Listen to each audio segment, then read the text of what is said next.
여러분 안녕하십니까? 어제부터 20대 대통령 선거 공식 선거운동이 시작되면서 각 당의 지역 선대위도 출정식을 갖고 본격적인 선거전에 들어갔습니다. 민주당은 지지층 재결집을, 국민의힘은 변화와 지역 발전을 호소했고 정의당 심상정 후보는 첫 유세 일정으로 호남을 찾아왔습니다. 보도에 이성각 기자입니다. 진보개혁 세력의 재결집이 필요한 민주당은 5.18 민주광장에서 광주 전남 출정식을 열었습니다.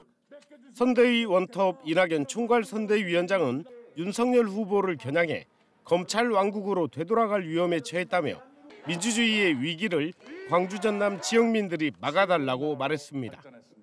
우리가 처한 민주주의 후퇴의 위기, 검찰 폭주 위기, 이 위기를 제일 먼저 광주 시민, 전남 도민 여러분께서 앞장서서 막아주실 것을 먼저 호소드립니다. 국민의힘 윤석열 후보 광주 선대위는 대표적인 구도심 광주역에서 첫 선거운동을 시작했습니다. 국민의힘은 민주당 정권으로는 지역 발전을 이뤄낼 수 없다며 호남주도 정권 교체가 필요한 만큼 윤석열 후보에게 강력한 지지를 보내야 한다고 호소했습니다. 이제 우리 광주가 호남이 윤석열 후보에게 응답해야 합니다. 그 응답은 득표율 30%로 우리 호남이 주도가 돼서 반드시 정권 교체를 이뤄냅시다. 첫 유세지로 호남을 선택한 정의당 심상정 후보는 불평등과 차별에서 시민의 삶을 지켜내고 퇴행적 양당 정치를 끝내겠다고 밝혔습니다. 특히 윤석열 후보의 적폐 수사 발언에 대해선 강하게 비판했습니다. 적폐 수사를 운운한 것은 그것은 보복 정치에 대한 노골적 선언이다. 그런 점에서 윤석열 후보가 그동안에 여러 실언을 했는데 최악의 발언이다. 민주주의를 위협하는 발언이다. 국민의당은 국민의힘의 후보 단일화를 제안한 것과는 별개로 다른 후보와 차별화된 안철수 후보의 장점을 부각시켜 표심을 공략할 계획입니다. 경제적으로 또 세계 질서에서 위기에 빠진 이 대한민국을 잘 이끌어 나갈 깨끗하고 유능한 안철수 후보를 선택하시리라고 확신합니다. 어느 때보다 치열한 20대 대선, 호남 표심을 잡아 수도권으로 또 전국적인 지지세 확산을 노리는 각 당의 전략 속에 호남 쟁탈전도 갈수록 뜨거워지고 있습니다. KBS 뉴스 이성각입니다. 20대 대선 공식 선거운동 이틀째인 오늘 국민의힘 윤석열 후보가 광주를 찾아 지지를 호소합니다. 지난 주말에 이어 나흘 만에 다시 호남을 방문하는 윤 후보는 오늘 오전 광주 송정 매일시장에서 호남 발전에 대한 비전을 발표하고 정권 교체를 호소하며 호남 표심을 공략할 예정입니다. 광주와 전남 지역에서 코로나19 하루 확진자가 처음으로 3,000명대를 넘어섰습니다. 특히 광주는 어제 오후 6시를 기준으로 2,300명 가까이 확진됐는데요. 곳곳에서 산발적 감염이 잇따르면서 가파른 확산세를 보이고 있습니다. 보도에 최혜진 기자입니다. 퇴근 시간대 광주시청 임시 선별검사소. 코로나19 진단검사를 받기 위해 시민들이 계속 모여듭니다. 확진자가 크게 늘면서 검사 대상도 급증하고 있는 겁니다. 어제 오후 6시 기준 광주의 확진자 수는 2,285명, 역대 최다 규모입니다. 지난 4일 이후 하루 확진자 수가 1,000명대를 유지하다 처음으로 2,000명을 넘어섰습니다. 병원이나 사회복지시설 등에서 일부 집단 감염이 발생하고 있지만 대부분 산발적 감염입니다. 연령대로는 20대 이하가 확진자의 55%를 차지하고 있습니다. 전남은 여수와 순천, 광양 등 전남 동부권과 목포, 무안, 나주에서 확진자가 크게 늘면서 어제 1,317명이 확진됐습니다. 특히 전남은 고위험군인 요양병원이나 노인복지시설에서도 집단 감염이 잇따르고 있습니다. 광주와 전남의 하루 확진자가 3,000명 이상 나오면서 재택치료자도 1,500명을 넘어선 상황입니다.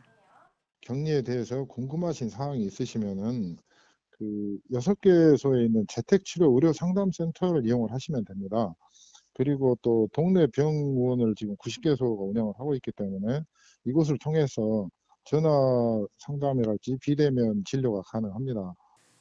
또 코로나19 먹는 치료제는 광주 8곳, 전남 40여 곳의 약국에서 받을 수 있습니다. KBS 뉴스 최진입니다. 구례군이 군비를 들여서 전 경찰서장의 땅과 그 주변에 석축을 쌓아줬다는 의혹을 어제 보도해드렸는데요.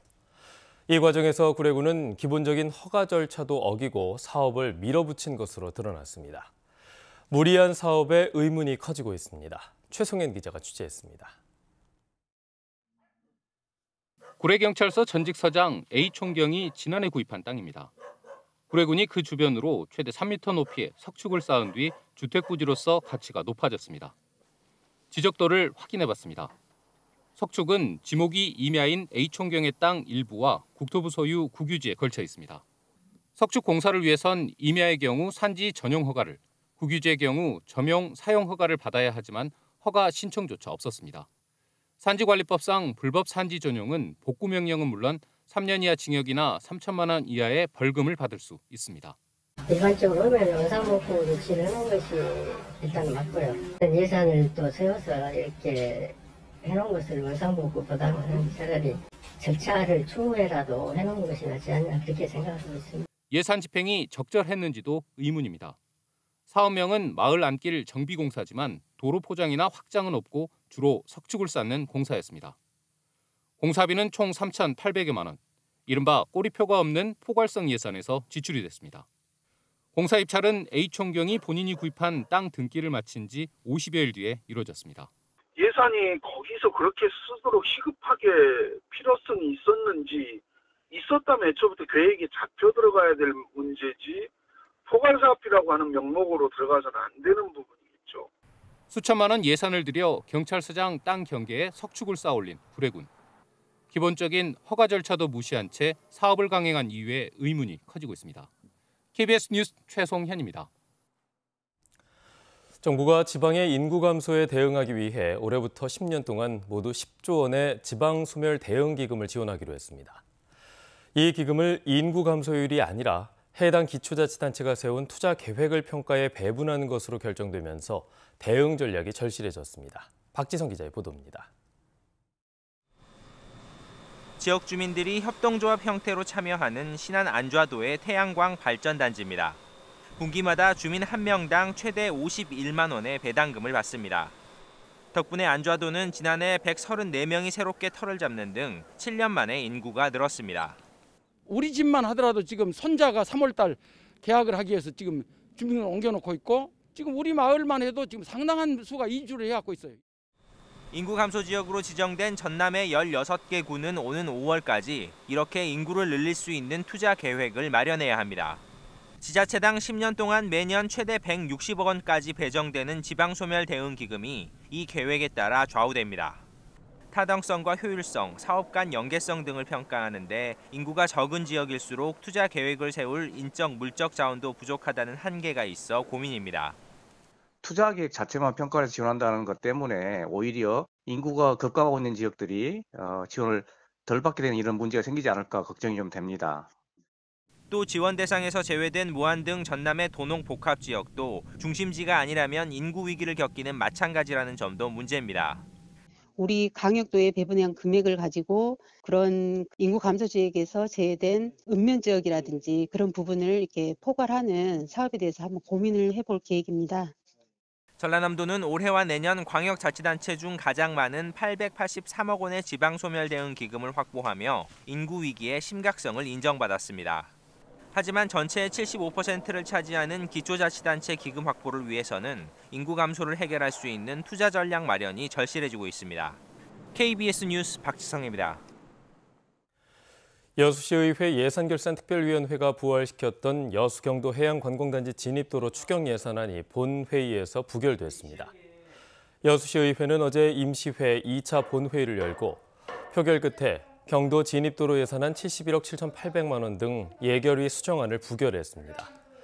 본회의에서 일부 의원들은 경도의 미래셋이 주도하는 생활형 숙박시설이 들어설 경우 지역 경관을 훼손할 수 있다며 진입도로 예산을 추후에 다시 논의할 것을 강하게 요구했습니다.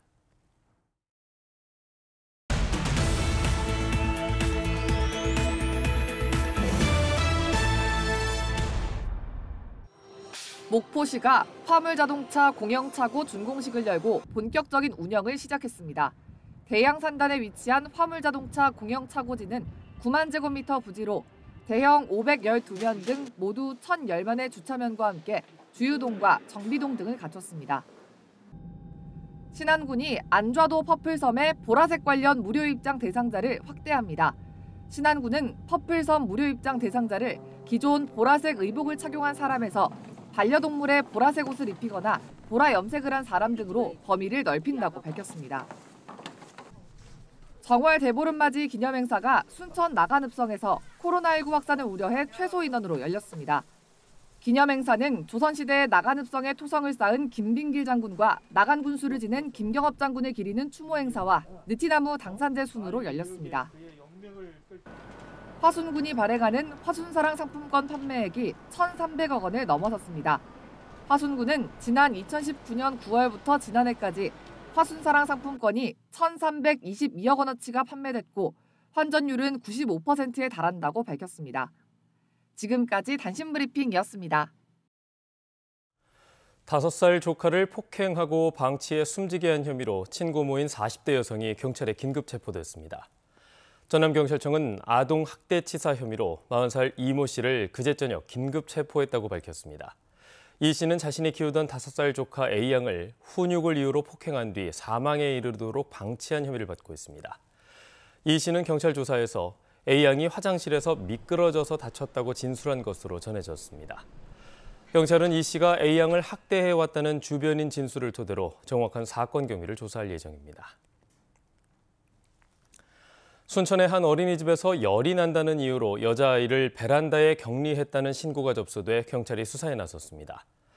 전남경찰청은 아동복지법 위반 혐의로 순천의 모 가정어린이집 원장을 수사하고 있다고 밝혔습니다.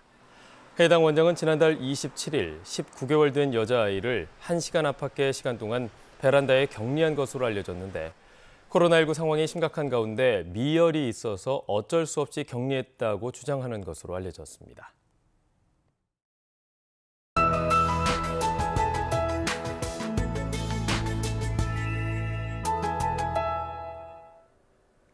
밤사이 눈이 소복이 쌓였습니다. 현재 광주와 전남 서부 지역을 중심으로는 대설주의보가 발효 중인데요. 시간당 1cm 안팎의 눈이 내리고 있습니다. 오늘 아침까지 이어지다가 낮 동안에는 소강 상태를 보이거나 약하게 내리겠고요. 오후부터 차차 강해지겠습니다. 내일 새벽까지 예상 적설은 전남 서해안 지역에 최대 7cm, 나머지 광주 전남 지역에 1에서 5cm고요. 동부 남해안 지역은 눈이 조금 날리겠습니다.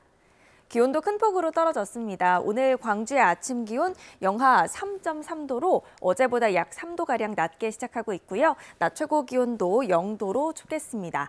이번 추위는 금요일 오후부터 다소 누그러지겠습니다. 다음 자세한 지역별 날씨입니다. 오늘 아침 기온 담양과 화순 영하 3도까지 뚝 떨어졌고요. 낮 최고 기온은 영광이 영하 1도에 머무는 등 어제보다 1에서 4도가량 낮겠습니다.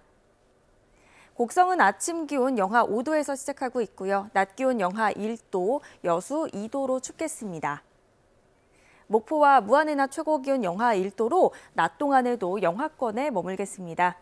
신안을 비롯한 그 외 도서 지역은 0도에서 2도가 예상됩니다. 풍랑주의보가 발효 중인 서해남부 먼바다는 오늘 오후부터 다시 바람이 강해지고 물결이 최고 4m로 높게 일겠습니다. 토요일에도 다시 한번 눈 소식 나와 있습니다. 날씨였습니다. 뉴스를 마칩니다. 여러분 고맙습니다.